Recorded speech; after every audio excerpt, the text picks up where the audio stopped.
नमस्कार दोस्तों, कैसे हैं आप सभी का इस्तकबाल है। स्वागत है आज की क्लास में। मैं आपका गाइड ओजांक और आज आपसे बहुत ही ज़बरदस्त टॉपिक पर डिस्कशन करने जा रहा हूं। वो सभी जो आफ्टर 12 तैयारी कर रहे हैं या जो अभी 2 साल 2027 में एग्जाम देना चाहते हैं, 28 में एग्जाम देना चाहते हैं, उनके लिए आज की क्लास बहुत ही शानदार होने जा रही है। 2 ईयर प्रोग्राम यानी 2 साल का क्या स्टडी वर्कआउट होगा, साथ ही साथ 1 ईयर को कैसे तैयार करना है, वो उनके लिए भी बहुत इंपॉर्टेंट सेगमेंट दिया है। दोनों सेशंस को हम जो है वो ब्रेक करके एक नया सेगमेंट लेकर आए। जय हिंद, जय भारत। आप सभी का बहुत बहुत स्वागत है ओजांक आईएएस एकेडमी के इस प्लेटफॉर्म पे। और आज मेरे साथ जुड़े रहिएगा क्योंकि आपके सिलेक्शन के लिए जो जो चीजें बहुत इंपॉर्टेंट है आज इस क्लास में मैं डिस्कशन करने जा रहा हूं और उम्मीद कर रहा हूं कि इस क्लास के डिस्कशन से आपको बहुत ज्यादा बेनिफिट होंगे दोस्तों। तो चलिए, स्वागत है आप सभी का। कैसे आप सभी मुझे मैसेज करें, जय हिंद जरूर लिखें, जय भारत जरूर लिखें। भारत माता के लिए आप लोग अपना जीवन समर्पित कर रहे हैं। नतमस्तक हूं मैं आप लोगों की मेहनत और आप लोगों के डेडिकेशन की वजह से। तो चलिए अब शुरुआत करते हैं। लबासना की जर्नी को हम पूरा करते हैं और ऑफिसर के अपने नाम के साथ एक जो सफिक्स होता है आईएएस या आईपीएस, उसको लगाने के सफर की हम शुरुआत करते हैं। अगर आप तैयार हैं तो जय हिंद लिखकर भेजें कमेंट में सभी लोग। गुड मॉर्निंग, जय हिंद। और लबासना के सफर के लिए आप रेडी हैं तो लिखिए रेडी और हम यहां से अपनी क्लास की शुरुआत करते हैं। How are you all? आप सभी कैसे हैं दोस्तों? तो लेट्स स्टार्ट दिस जर्नी। हम यहां से अपनी जर्नी को शुरू करते हैं। Wonderful, keep it up. और यहां पर मेरी टीम फॉर्म भर रही है। अगर आज हमारे साथ कई बैचेस में जुड़ना चाहते हैं तो आप यहां पर फॉर्म भर सकते हैं। ध्यान रहे कि आप मेरे साथ जुड़ सकते हैं, मेरे व्हाट्सएप नंबर से जुड़ सकते हैं, मुझे कॉल कर सकते हैं। कई तरीके हैं मेरे साथ जुड़ने का और आप मुझसे फोन पर बात भी कर सकते हैं, जैसे कल कई बच्चों ने किया जिनको कोई भी दिक्कत आ रही थी, तो आप वहां पर डिस्कशन कर सकते हैं।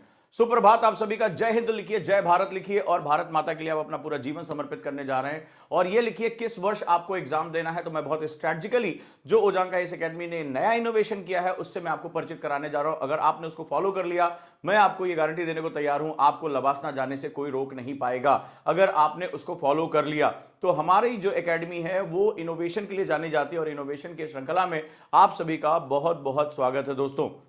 मैं बिल्कुल ठीक हूं, आप लोग कैसे हैं? चलिए शुरुआत करते हैं। जल्दी से मुझे बताइए किस ईयर आप एग्जाम देने जा रहे हैं, 2025, 2026, 2027 या 2028। तो उनके लिए मैं स्ट्रेटजी लेकर यहां पर आ रहा हूं दोस्तों। चलिए जल्दी से मुझे बताइए please. Very good, keep it up, wonderful, बहुत बढ़िया। जल्दी से मुझे बताइए। और अंजलि लिख रही 2030 में एग्जाम देना है, बहुत बढ़िया, वेरी गुड, बहुत बढ़िया। सभी लोग मुझे बताइए किस साल एग्जाम देना है, 2025, 26, 27 या 28। रिया लिखती है 2027 में एग्जाम देना है, गुड मॉर्निंग, बहुत बढ़िया। और इजी लिखते हैं 2026 में एग्जाम देना है। 2028 में नीतीश लिखते हैं और 2027 के लिए जो है वो एग्जाम देने जा रहे हैं। ज्योति 2026 में एग्जाम दे रही हैं। तनु पांडे 2029 में एग्जाम दे रही, बहुत सही समय पे आप तैयारी कर रहे हैं। मिनिमम आपको इतना जो समय देना चाहिए। बहुत बहुत बधाई हो आपके पेरेंट्स को, आपको, कि आप इतनी अवेयर हैं और आप जल्दी जो है अर्ली बर्ड हैं आप, बहुत बढ़िया। अमृत लिख रहे हैं 2027 में एग्जाम देना है। अंकित लिख रहे हैं 2029 में एग्जाम देना, बहुत सही, शाबाश अंकित, बहुत बढ़िया। अमरेंद्र बहुत ही अच्छा, शाबाश। तो जल्दी जल्दी मुझे जो है बताते रहिए कि आपको कब एग्जाम देना है। वेरी गुड, बहुत बढ़िया।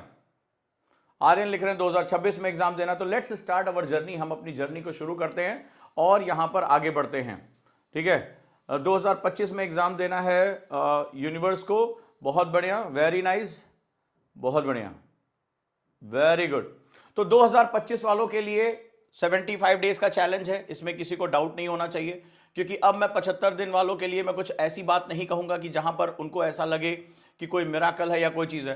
तो this is the only way, this is the only way. अगर आप 2025 के लिए तैयारी कर रहे हैं तो this is the only way जहां पर आप जा सकते हैं। 10,000 क्वेश्चन। आज इतने भावुक कर देने वाले मैसेज मुझे आए, जो बच्चे 2025 में एग्जाम दे रहे हैं, जो उन्होंने अभी मैसेज मुझे किया कि ओजांक सर, हम विपिन चंद्रा पहले पढ़ते थे, हमें नहीं समझ में आता था क्यों पढ़ रहे हैं, लेकिन अब जब आपने विपिन चंद्रा के क्वेश्चन बना के उसको आरएफआर नोट्स बना के दे दिया है तो अब वो चीज इतनी आसान होने लगी है। और इतने मतलब भावुक मैसेज मुझे किए, थैंक यू सो मच।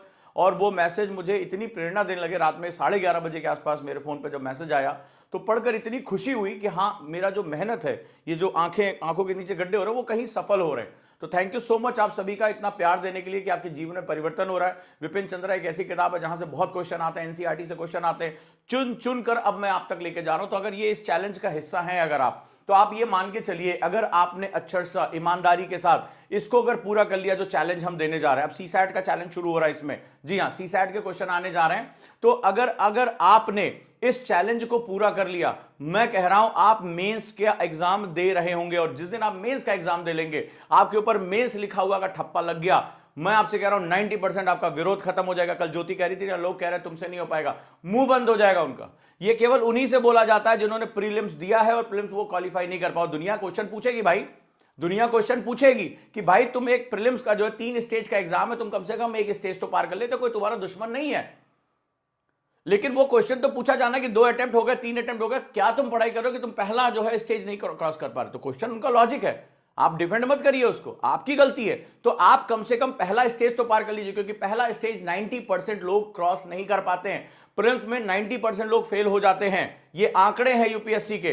तो हमें क्या करना होगा, हमें अपना दायरा बढ़ाना होगा, हमें कम से कम प्रीलिम्स निकालना पड़ेगा। और ये जो बैच है वो गारंटी है। कितने लोगों ने अभी तक इस मुहिम का हिस्सा है? और अब शुरू हो रहा है 400 दिन का, जिनको 2027 और 28 देना है उनके लिए 400 दिन का जो है वो चैलेंज शुरू हो रहा है। वो भी चैलेंज शुरू कर दिया है, और आज मेरी मेडिटेशन की क्लासेस भी इसमें होंगी। तो जो लोग मेडिटेशन में जुड़ना चाहे वो मेरे साथ मेडिटेशन में भी आ सकते हैं। राइट दोस्तों? तो कितने लोग हैं जो इस चैलेंज का हिस्सा हैं? एक बार मुझे यस लिखकर भेजें, yes sir we are the part of this challenge. चाहे वो 75 दिन हो, चाहे वो 200 दिन हो, और या वो 400 दिन हो। कई बच्चे बड़ी संख्या में उसमें भी जुड़ रहे हैं 200 दिन में। कल भी मैं बच्चों से बात किया। तो जो लोग इस चैलेंज का हैं तो वो लिखकर भेजें yes sir we are part. तो ये लगेगा वो मेरी फैमिली है, वो चैलेंज फैमिली है। ये लोग हैं जिन्होंने, क्योंकि ये खास है। खास क्यों है ये मैं तुम्हें बता दूं, क्योंकि मैंने अपने अनुभव से ये देखा है, और मैंने पहले भी उस दिन आपको एमिग्डाला के बारे में बताया था। हमारे ब्रेन का एक पार्ट होता है, वो हमें फियर में लेके जाता है कि अरे यार हम तो यही आदत है हमारी, वो कंफर्ट जोन में लेके जाता है, वो डोपामाइन सेट कर देता है हमारा। तो वो जब डोपामाइन सेट कर देता है तो वो क्या करता है, वो तुम्हें कंफर्ट, यार ऐसे थोड़े ना होता है, बुक हो, बुक पढ़ा जाएगा तब क्वेश्चन देंगे। तो मैं अपने इस परिवार को, जो चैलेंजर परिवार है, ओजांग चैलेंजर परिवार है, आज से ये ओजांग चैलेंजर परिवार है जिन्होंने परंपरागत तरीके छोड़े हैं और नए तरीकों को अपनाया है। मैं उन सभी को बहुत बधाई, बहुत प्यार भेजता हूं, क्योंकि आपके अंदर ये खास बात है। आपके अंदर यह खास बात है कि आपने उन परंपराओं को छोड़कर लीक से हटकर कुछ किया है, और संसार यह जानता है कि जिसने लीक से हटकर कुछ किया है वही संसार में विजेता होगा। आज की खबर सबने पढ़ ली होगी, सुनीता विलियम्स वापस लौटी, सभी लोग ये जानते हैं। अब आपको मैं एक छोटा सा एग्जांपल देता हूं, लेकिन उस खबर के पीछे की जो सबसे बड़ी बात है वो शायद आपने ध्यान नहीं दिया होगा, और एक नाम है एलन मस्क का। एलन मस्क का वो नाम जो है वो, आज आप ये समझिएगा कि जब हम चैलेंज लीक से हटकर काम करते हैं तो हम इतिहास लिखते हैं। आज वो व्यक्ति जो है वो एक ऐसा की प्लेयर बन गया जो अमेरिका को गवर्न कर रहा है। राष्ट्रपति कोई और है लेकिन गवर्न उसके हाथ में। आपको पता होगा कि स्टार लिंक ने जब ये भेजा तो उसमें जब लीकेज हुई तो ये 8 दिन के लिए ये लोग गए थे, और जो है वो 9 महीने बाद लौटे हैं। नासा ने हाथ खड़े कर दिए, ठीक है, तमाम जो है बोइंग ने हाथ खड़े कर दिए, हम नहीं ला पाएंगे, हमारे बस का नहीं है। तब एलन मस्क, जो कि साइंटिस्ट भी नहीं लेकिन उसकी स्पेस एक्स ने क्या किया, वो भेजा, बोला मैं आपको अपने कैप्सूल में वापस लेकर आऊंगा, सुरक्षित लाना मेरा काम है। और वो व्यक्ति जो नासा, दुनिया की सबसे बड़ी अंतरिक्ष एजेंसी, बोइंग जो दुनिया का सबसे बड़ा विमान बनाने वाली कंपनी, वो वापस नहीं लेकर आ पाए। एक ऐसा उद्योगपति जो कार भी बनाता है, रॉकेट भी बनाता है, उसको बिजनेस करना आता है, वो हमारे दोनों जो है वो अंतरिक्ष यात्री इंटरनेशनल स्पेस स्टेशन से सुरक्षित लेकर आ गए। सुरक्षित लेकर 8 दिन के लिए गए थे, 9 महीने वहां फंसे रहे। कितनी यातनाएं उन्होंने वहां पे एक तरह से अकेलापन और ये सब झेला होगा। आप अंदाजा लगाइए, ये होती है चैलेंज की ताकत। जब आप इनोवेशन करते हैं, लीक सेट कर काम करते हैं, तो आप इतिहास लिखते हैं। तो मेरा ये परिवार इतिहास लिख रहा है। तो चलिए, स्वागत है आप सभी का। तो आज हम सबसे पहले अपनी बात शुरू करते हैं, छोटी सी बात शुरू करते हैं 2 ईयर टाइम टेबल को लेकर। हम यहां पर शुरू करेंगे 2 ईयर टाइम टेबल को लेकर। आ जाइए। अब यहां पर जो सबसे इंपॉर्टेंट सेगमेंट है कि 2 ईयर में हमें पढ़ाई कैसे करनी होती है। तो 2 ईयर हम टाइम टेबल को लेकर डिस्कस करेंगे। अगर आप लिख लेंगे तो आपके लिए बहुत अच्छा होगा। राइट, 2 ईयर टाइम टेबल पे हम डिस्कशन करने जा रहे हैं। Wonderful, keep it up. तो सबसे पहले जब हम कोई स्टडी करते हैं यूपीएससी की, तो हमें 4 पार्ट में स्टडी करनी होती है। ये ध्यान रखिएगा, ये आपको मैं नई रिसर्च बता रहा हूं। 4 पार्ट की स्टडी हमें करनी होती है। पहला पार्ट होता है, इसको हम लोग स्टैटिक कहते हैं। स्टैटिक जिसे हम लोग आप सब्जेक्ट का डोमेन कहते हैं। दूसरा जो होता है वो स्टैटोडायनेमिक होता है, यानी सब्जेक्ट के साथ कुछ डायनेमिक पार्ट, कोई रिपोर्ट्स आ गई हैं, कुछ नया आया है, कुछ गवर्नमेंट के आंकड़े आए हैं, तो इसको स्टैटोडायनेमिक कहते हैं। This is known as statodynamic. कुछ अभी हाल में चर्चा में चला, कोई ज्योग्राफी में रिपोर्ट आई, इसको जो है सब्जेक्ट के साथ जोड़ दिया। तीसरी चीज होती है डायनेमोस्टैटिक, डायनेमोस्टैटिक, और चौथी चीज होती है डायनेमिक। ये चार पार्ट में हमारी तैयारियां होती हैं, इस बात को आप समझिएगा। चार पार्ट होते हैं हमारी तैयारी के। अब इन चार पार्ट से हमें क्या आउटपुट मिलता है, जरा हम इसके बारे में थोड़ी जानकारी ले लेते हैं। स्टैटिक पार्ट को करने के लिए, यानी कि history, geography, polity, economic, science, इस पार्ट को करने के लिए सबसे इंपॉर्टेंट होता है, इसका जो पर्पस होता है, कॉन्सेप्ट बिल्डिंग। और कॉन्सेप्ट बिल्डिंग सबसे पहले होती है HWC से। कैसे होती है? Handle with care. जब हम छोटे छोटे टुकड़ों में तोड़कर उन कॉन्सेप्ट को समझते हैं कि ये क्या होता है, कैसे काम करता है, ये क्या होता है, कैसे काम करता है। ठीक है। दूसरा होता है स्टैटोडायनेमिक, जहां पर हम क्या करते हैं, जहां पर हम लगातार इस तरह से अपना मूवमेंट करते हैं। स्टैटोडायनेमिक पे हम डिस्कशन करते हैं। तो यहां पर क्या होता है कि यहां पर स्टैटिक पोर्शन यानी कॉन्सेप्ट प्लस जो अभी रिपोर्ट्स आई हैं, जो अभी कुछ नया आया है, उसके बारे में डिस्कशन करते हैं। फिर होता है डायनेमिक स्टैटिक, यानी अब जब ये हमारा पोर्शन स्ट्रांग हो जाता है, या तो आप खुद करते हैं या टीचर स्ट्रांग कराता है, तो हम जब न्यूज़पेपर या रिपोर्ट्स को हम बेस बना लेते हैं, और न्यूज़पेपर जब हमें हैंडल विद केयर का मालिक बन जाते हैं, करंट में क्या हो रहा है हमें थोड़ा पता चलने लगता है, तो हम क्या करते हैं, न्यूज़पेपर से सब्जेक्ट को लिंक करते हैं। जैसे आज सुबह जब मेरी क्लास हुई, सिलेक्शन वाली क्लास, तो एक न्यूज आई थी कि बायलैटरल जो है इन्वेस्टमेंट ट्रीटीज जो है वो साइन कर रहा है भारत और इकोनॉमिक्स, तो वहां से रिलेटेड जितनी भी खबरें थी, क्या होता है, यूनाइटेड नेशन क्या करता है, कौन से क्लॉज हैं, क्या है, फलाना ठिकाना है, वो सब मैंने एक साथ पढ़ा दिया। यानी मैंने न्यूज़पेपर को उठाया और सब्जेक्ट कवर करा दिया, इकोनॉमिक्स के, IR के जो डेप्थ के कॉन्सेप्ट है वहां पे कवर करा दिए। तो यहां से न्यूज़पेपर से सब्जेक्ट में जाना होता है, और ये एक्चुअली में हार्ट ऑफ यूपीएससी है। ये हार्ट ऑफ यूपीएससी है। आज मैंने 11 टॉपिक कवर कराया, 11 के 11 लोगों ने कहा कि सर ये एग्जाम में आया हुआ है, ये 2023 में आया, 22 में आया है। तो मैंने वो PYQ सॉल्व नहीं कराया, मैंने बताया कि क्वेश्चन यूपीएससी सबसे ज्यादा यहां बनाता है। और डायनेमिक का मतलब होता है, जैसे अभी मैंने बताया सुनीता विलियम्स, किस कंपनी ने, किस कंपनी का रॉकेट था, स्पेसएक्स का, कौन लेकर, एलन मस्क की कंपनी है, कौन कौन से 2 यात्री थे, सुनीता विलियम के साथ दूसरा कौन था। तो ये सारी चीजें जो है वो क्या हुआ, डायनेमिक, यानी कि जो चर्चा में चल रहा है, प्रधानमंत्री की भी यात्रा क्या हुई, हाल में संधियां क्या हुई, समझौते क्या हुए, जो आज का अखबार विद RFR जो मैं कराता हूं उसके साथ ये चीज कवर हो जाती है।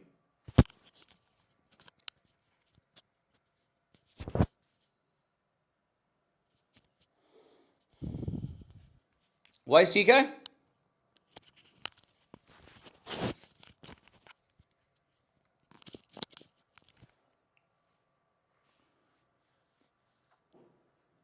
राइट। तो ये जो चार चीज है, इसको हम लोग डायरेक्टली स्टेट करंट बोलते हैं, इसी को हम लोग करंट बोलते हैं। ये चार चीजों की तैयारी करनी होती है, याद रखिएगा, लिख लीजिए इसको। अगर ये चार डायमेंशन कवर नहीं है तो आप यूपीएससी में सर्वाइव नहीं कर पाओगे। ये ना 1 ईयर ना 2 ईयर। जो आप पूछते हो एनसीईआरटी कहां पढ़ें, अब एनसीईआरटी हमारे लिए बहुत इंपॉर्टेंट है। तो एनसीईआरटी हमें कहां पढ़ना, जरा इस पे हम थोड़ी चर्चा कर लेते हैं। तो एनसीईआरटी हमें पढ़ना होता है हैंडल विद केयर के लिए और कॉन्सेप्ट बिल्डिंग के लिए। तो अब जो मैंने अपना जो सेगमेंट बनाया हुआ है, बहुत इंपॉर्टेंट सेगमेंट है, बड़े ध्यान से सुनना इसे। तो ये जो चार पार्ट में तैयारी होती है, स्टैटिक, स्टैटोडायनेमिक, डायनेमोस्टैटिक और डायनेमिक, ये चार जब चीज कवर होती तब जाकर यूपीएससी आप क्वालिफाई कर पाते हैं, क्वालिफाई आप सिलेबस समझ पाते हैं। शायद आप तक आपको किसी ने आस्ते से बनाया होगा कि प्री तैयार करना है, मेंस तैयार करना है, आपसे कई लोगों ने कहा होगा, यस या नो मुझे कमेंट करके बताएं। लेकिन किसी ने नहीं बताया होगा कि प्री और मेन से ज्यादा जरूरी होता है स्टैटिक, स्टैटोडायनेमिक, डायनेमोस्टैटिक और डायनेमिक। आप यूपीएससी का 10 साल का पेपर उठा के देखें, आपको पूरा पेपर इन्हीं चार पार्ट के अंदर दिखाई पड़ेगा, चाहे आप प्री उठा लें चाहे मेंस उठा लें। ये पुरानी बातें हुआ करती थी जब 2 लाख 2.5 लाख लोग एग्जाम दिया करते थे, तब जब है कि भैया प्री पढ़ लो, मेंस पढ़ लो, ऐसे कर लो, 3-4 साल में एग्जाम निकल जाएगा। मेरा स्टूडेंट जो है फर्स्ट अटेम्प्ट में, सेकंड अटेम्प्ट में यूपीएससी क्रैक करना चाहता है, मैं जल्दी उसे भेजना चाहता हूं, मेरा पर्पस बहुत क्लियर है। तो मेरा रास्ता अलग होगा, मेरा रास्ता अलग होगा। फिर मैं एलन मस्क का यहां नाम लूंगा कि आज से पहले जब रॉकेट छोड़े जाते थे तो वो फटके वो अपना समुद्र में गिर जाते थे। इस बंदे ने कहा यार इसमें तो बड़ा खर्चा आएगा, रॉकेट तो बर्बाद हो गया, तो एक काम करते हैं, दोबारा रॉकेट आ सकता है। लोगों ने मजाक उड़ाया, नासा ने कहा पॉसिबल नहीं है, रॉकेट आएगा दोबारा पृथ्वी की कक्षा में जल के खत्म हो जाएगा, बचेगा। बोला नहीं यार वो तो रॉकेट रीयूज कर सकते हैं। भाई साहब इतिहास लिख दिया 2024 में, रॉकेट आया और उसको हाथ में एक ऐसे रोबोटिक आर्म था, कैप्चर कर लिया, वो वापस लैंड कर गया, दोबारा यूज करो उसको। उसने पूरे स्पेस में क्रांति कर दी। इतना कॉस्टली मिशन होता था कि एक बार रॉकेट छोड़ने के बाद दूसरा पसीना आ जाता था कि क्या यार रॉकेट छोड़े। बंदे ने कॉस्ट ही कम कर दी, सिर्फ एक दिमाग लगा लिया। तो जो चीज लग रहा था, नासा ने कहा ये पॉसिबल नहीं है, यूरोपियन एजेंसी ने कहा पॉसिबल नहीं है, बोला अच्छा रुको, अगर सोचा है तो पॉसिबल होगा।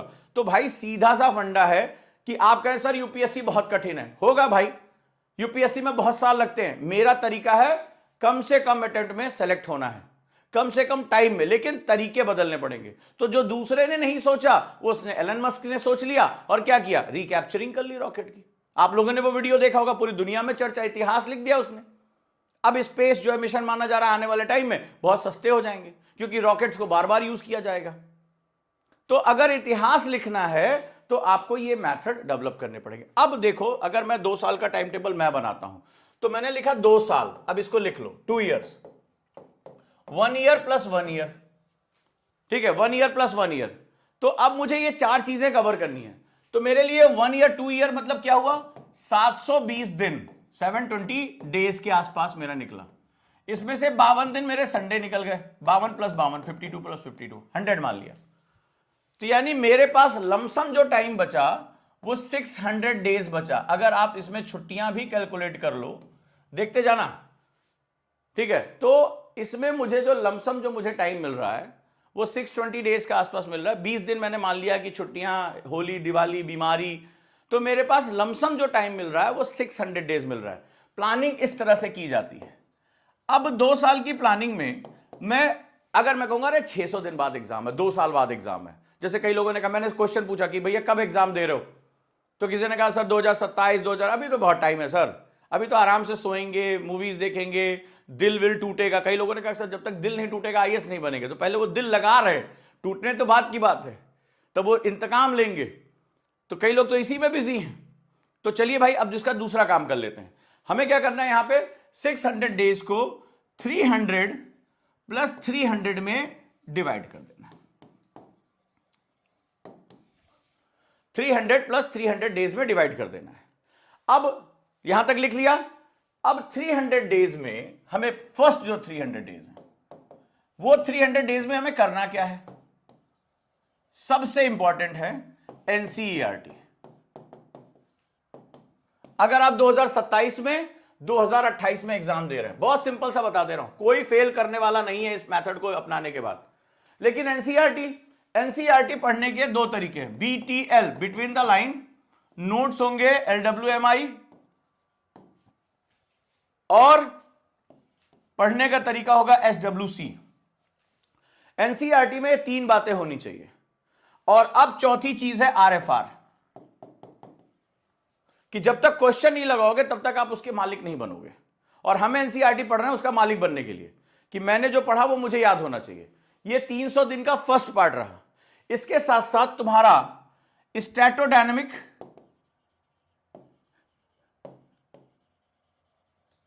डायनेमिक, और ये जो साल होता है वो बेसिकली पर्सनालिटी डेवलपमेंट का साल होता है, मेडिटेशन, स्पीकिंग स्किल, क्योंकि सेकेंड ईयर में लोड बहुत बढ़ेगा। 300 दिन में तुम्हें वापस 600 दिन का काम करना पड़ेगा।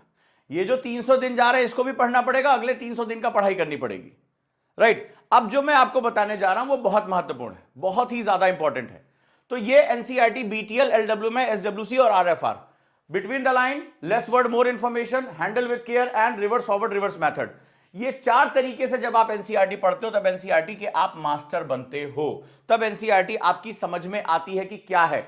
इसके साथ साथ आपको न्यूज़पेपर पढ़ने की आदत होनी चाहिए, राइट। इसके साथ साथ पर्सनालिटी डेवलपमेंट, कि आप मेडिटेशन कैसे करते हैं, देर तक आप एंजाइटी को कैसे कंट्रोल करके रखते हैं, आप आंसर राइटिंग कैसे करते हैं। और इन सभी के साथ आपको चाहिए एक मेंटर, क्योंकि शुरुआती दौर में जब हम कोई जर्नी स्टार्ट करते हैं तो आपको ये बात पता होगी हमें डर बहुत लगता है, मैं सही कर रहा हूं, गलत कर रहा हूं, डिस्ट्रैक्शंस बहुत होते हैं।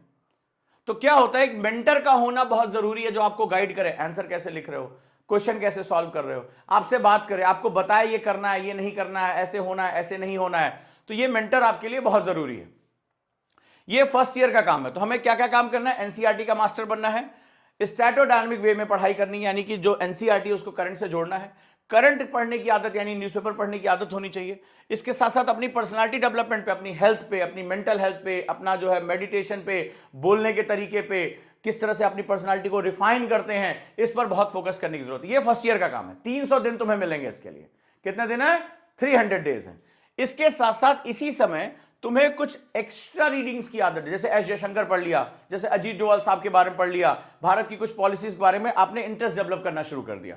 ये फर्स्ट ईयर का हमारा काम रहा। अब आ जाते हैं सेकेंड ईयर।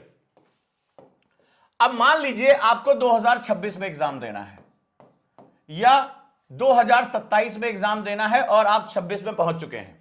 अब ये देखिए 2 ईयर का कॉन्सेप्ट कैसे होगा। अब यहां पर जो कॉन्सेप्ट होगा वो डायनेमोस्टैटिक, एक बहुत बड़ा पोर्शन है, डायनेमोस्टैटिक प्लस मेंस। अब यहां काम क्या क्या है?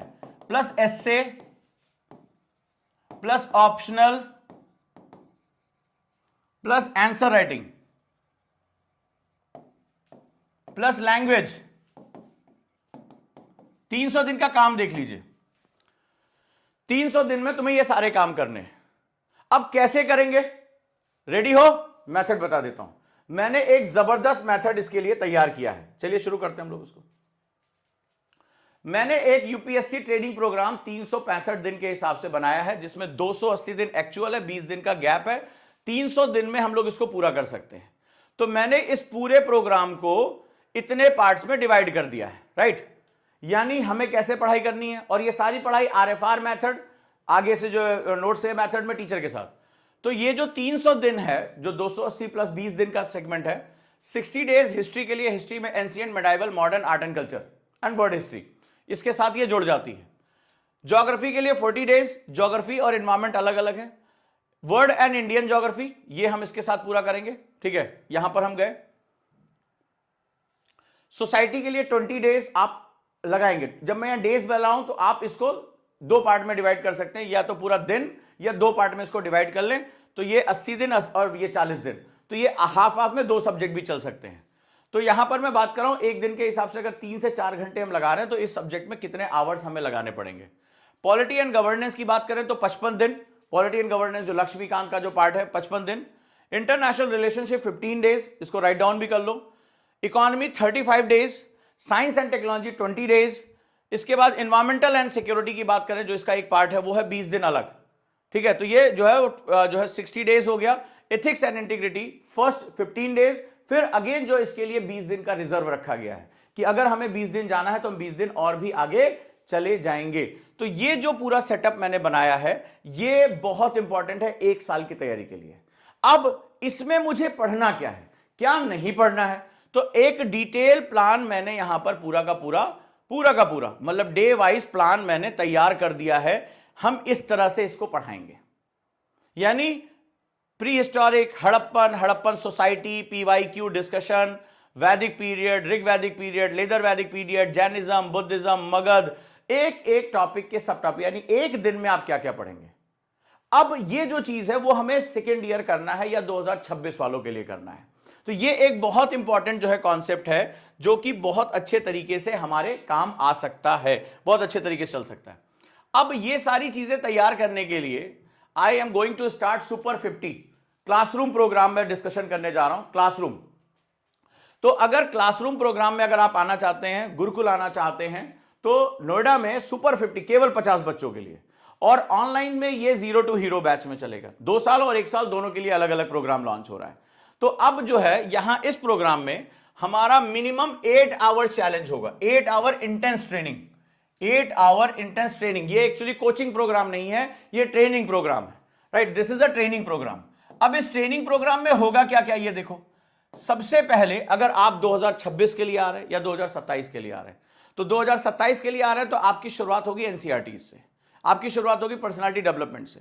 लेकिन अगर आप 2026 के लिए आ रहे हैं तो आप इस प्रोग्राम में, जो मैंने अभी आपको शो किया, ये पूरा प्रोग्राम आपकी आंखों के सामने आ जाएगा। आप इस मेथड में चलेंगे तो यहां पर 4 आवर्स क्लासरूम, यानी टीचर आपको सब्जेक्ट पढ़ाएंगे, उस सब्जेक्ट पे आपको महारत होगी, plus daily test 1 hour, RFR test. वहीं पर आप मेंटर के सामने बैठेंगे, आपके लॉगिन्स पे जो आपने पढ़ा है उसका आप टेस्ट तैयार करेंगे, उसका आप टेस्ट देंगे तुरंत के तुरंत। यानी क्लास की फोकस आपकी बहुत एडवांस होनी चाहिए। प्लस उसके साथ साथ आप एसपी सर के साथ मेंटरशिप प्राप्त करेंगे, राइट? मेंटरशिप, ये प्रोग्राम अभी तक इंडिया में किसी के पास नहीं है।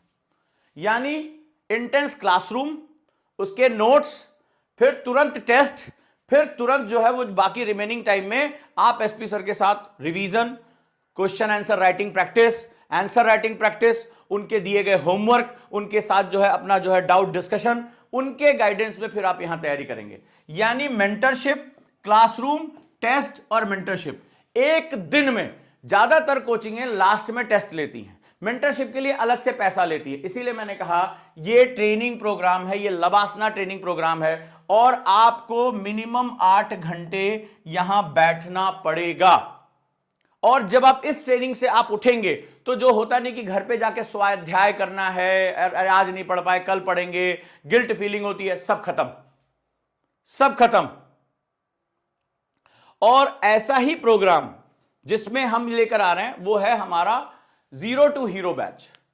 तो जीरो टू हीरो बैच में भी हमारे सामने 2 सेगमेंट्स अवेलेबल होंगे जीरो टू हीरो में, जिसमें first year chapter by chapter, NCERT, RFR, personality development and meditation, इसके साथ साथ सिलेक्शन वाली क्लास जो डायनेमो स्टैटिक है, और क्वालिटी इंप्रूवमेंट प्रोग्राम यानी क्यूआईपी। यानी इसके बाद सिर्फ आपको ऑप्शनल पढ़ने की जरूरत है और कुछ पढ़ने की जरूरत नहीं है। सेकेंड ईयर में जब आप जाएंगे तो वही प्री कम मेंस जो मैंने अभी आपको दिखाया 300 दिन का प्रोग्राम, प्लस सिलेक्शन वाली class, plus CSAT, plus quality improvement programme यानी आंसर राइटिंग, टीचर के साथ डिस्कशन, पर्सनल मेंटरशिप, सब कुछ यहां पर मिलने जा रहा है।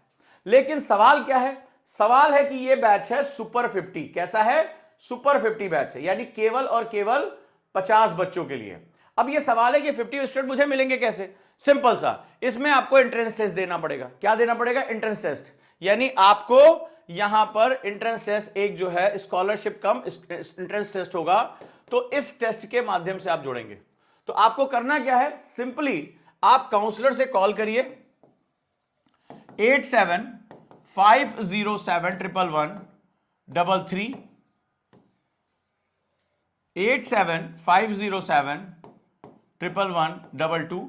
इन नंबर्स पे आप कॉल करिए और एंट्रेंस टेस्ट के लिए अगर आप इंटरेस्टेड हैं तो बात करिए। लेकिन अब सवाल है कि सर मैं क्लास तो कर चुका हूं, मुझे मेंटरशिप चाहिए, मुझे वहां आना है, केवल मेंटरशिप का पार्ट है। तो यस, एसपी सर के अंडर में 4 घंटे की एक इंटेंस इंटर्नशिप जो है मेंटरशिप का प्रोग्राम लाया जा रहा है।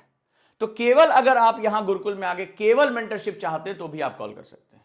तो आपको जो एडमिशन मिलेगा वो एंट्रेंस टेस्ट के थ्रू मिलेगा, केवल 50 बच्चों के लिए। 51th भी मैं नहीं डील करूंगा, केवल और केवल 50 बच्चों के लिए। अप्रैल फर्स्ट वीक से ये बैच शुरू हो रहा है। अप्रैल फर्स्ट वीक से जो ये शुरू हो रहा है, तो आप इसके साथ जुड़ के अपनी प्रिपरेशन को अगले लेवल पे लेके जा सकते हैं। तो आप ये टेस्ट देंगे, स्कॉलरशिप टेस्ट, एंट्रेंस टेस्ट, और अभी काउंसलर से बात करेंगे। पहले आप मेरे साथ बात करेंगे कि आप वाकई में 8 घंटे का दबाव लेने के लिए तैयार हैं या नहीं है। तो जो जीरो टू हीरो बैच है वहां पे भी ये सारी सुविधाएं हैं, आफ्टर 12th बैच में भी सुविधाएं हैं, और मेरे साथ आप जो है इंटेंस प्रोग्राम में आप जुड़े ही हुए हैं। और जो लोग जुड़े हुए हैं वो अपने अंदर परिवर्तन महसूस कर रहे हैं। मैंने कल भी कहा था कि अगर किसी बैच को लेकर डाउट है, तमिलनाडु की क्लासेस मांग लो, किसी आरएफआर टेस्ट को मांग लो, कि पहले आप देख लो कि 2-3 दिन करने के बाद मुझे चेंज मिल रहा है कि नहीं, यार ये व्यक्ति बहुत अच्छा पढ़ा रहे कि नहीं पढ़ा रहे। तो अगर हम इस पे अपना काम करेंगे तो ये बहुत ही काम जो है करने वाला है, राइट, बहुत ज्यादा काम करने वाला है। तो super 50 batch basically classroom programme है। देखो, क्लासरूम और ऑनलाइन में कुछ अंतर होता है, क्योंकि फीस में भी बहुत अंतर है, ठीक है, फीस में भी बहुत अंतर है। तो super 50 batch is the for the classroom, क्योंकि हम वहां अपने सामने आपको बिठाकर पढ़ाते हैं। जो ऑल ओजांग सर बैच या जीरो टू हीरो बैच है वहां पे भी वो चीजें हैं, लेकिन यहां पर टाइम ज्यादा है तो इसकी फीस भी ज्यादा है, तो ऑब्वियस सी बात है। तो ये इंपॉर्टेंट सेगमेंट है, आप इसके बारे में और डिस्कशन कर सकते हैं, बात कर सकते हैं। तो जिनको ये डाउट है कि ऑल ओजांग सर बैच के बच्चे सुपर 50, यहां लिखा हुआ this is the classroom programme, this is specially classroom programme. ये ऑनलाइन का सेगमेंट नहीं है, ये क्लासरूम का सेगमेंट है। गुरुकुल में अगर आप आना चाहते हैं तो ये उसका प्रोग्राम है, राइट। तो दिए गए नंबर पे आप कॉल कर सकते हैं, जानकारी ले सकते हैं। 2 साल का जो ये टाइम टेबल है इसको अक्षरशः पालन करना है हमें, ठीक है। तो ये हमारे ऑनलाइन के बच्चों के लिए भी, लेकिन यहां पर क्या है, मेंटरशिप लॉन्गर फॉर्म में। एसपी सर पर्सनली इन 50 बच्चों को बैठ के गाइड करो, उनका एक ही कहना है, मेरा भी और उनका भी। हमने जिस तरह से एक पूरा ताना बाना बुना है, आशीष सर हो गए, सबिता पाल मैम हो गई, तो हमारा एक ही ताना बाना है कि हम ये अगर लिमिटेड स्टूडेंट है इसमें मैक्सिमम को हम लबासना भेज देंगे।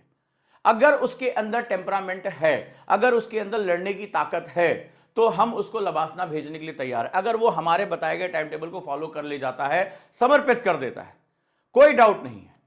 और हमने जो महसूस किया कि पढ़ा रहे हैं लेकिन बच्चे को पर्सनल गाइडेंस, पर्सनल टाइम भी चाहिए होता है, उसके साथ बातचीत भी करनी होती है, तो हम दोनों लोगों, वो बहुत सॉफ्ट स्पोकन है, वो आराम से बात करते हैं। मैं इनोवेटर हूं, नया नया इनोवेशन करता रहता हूं। तो हम दोनों ने मिलकर एक ऐसा ताना बाना बुना है कि अगर आप इस समय मेरे साथ 2026 तक या 2027 तक रुक गए तो डैम श्योर है कि आप खुद कहना शुरू कर दें। जैसे इस बच्ची ने मैसेज किया कि अब कोई डर नहीं लग रहा है, आपने कसम खाई थी कि 30 मार्च तक मैं तुम लोगों का डर खत्म कर दूंगा। सर आज 20 मार्च भी नहीं हुआ है और अब हम खुद कहने लगे कि हम आराम से यूपीएससी प्रीलिम्स क्रैक कर रहे हैं। तो यह होता है इनोवेशन, और इस इनोवेशन के लिए जुड़ जाइए।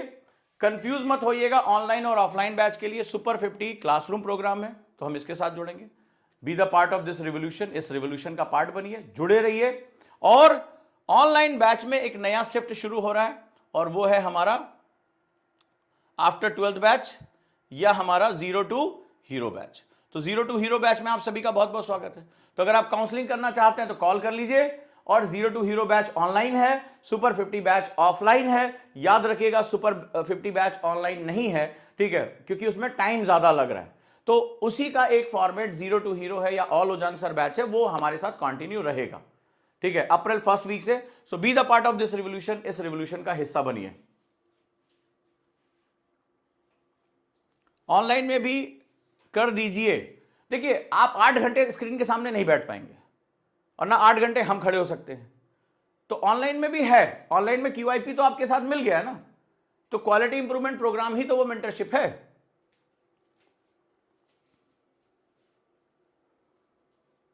तो आप पैनिक होने लगे हैं थोड़ा सा, सारी चीजें आपको मिली हुई हैं, उसी को क्लब करके हमने एक फिक्स कर दिया कि 8 घंटे सुबह 10 बजे से लेकर शाम तक आपको हमारे साथ बैठना पड़ेगा। Good, keep it up. तो आप अगर आप जुड़ना चाहते हैं, मेरे साथ काउंसलिंग करना चाहते हैं, तो आप दिए गए नंबर पे कॉल करिए, सुपर 50 बैच का हिस्सा बनिए, राइट। और चलिए एक नई शुरुआत करते हैं क्लासरूम में। अगर आप आना चाहें ऑनलाइन में 0 to हीरो या ऑल ओजांग सर बैच भी सेम ही चीज है। Thank you. मेरा व्हाट्सएप नंबर दिया जा रहा है, आप लोग मेरे व्हाट्सएप नंबर से जुड़ सकते हैं।